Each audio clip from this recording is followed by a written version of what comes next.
আসসালামু আলাইকুম। রোমানিয়াতে প্রচুর স্নো পড়ছে। স্থবির অবস্থা, বাড়িঘরের দরজা গেট একদম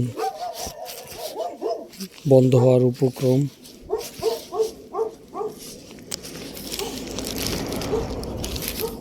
একেবারেই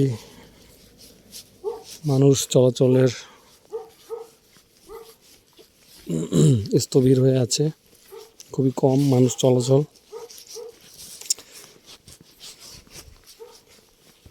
মানুষের জন্য লোকজন এখন সবথেকে হলো চলাচলের রাস্তাগুলো পরিষ্কার রাখাটাই এখন বেশি গুরুত্বপূর্ণ। এই যে এই বাড়িটার গেট একদম বন্ধ হয়ে আছে।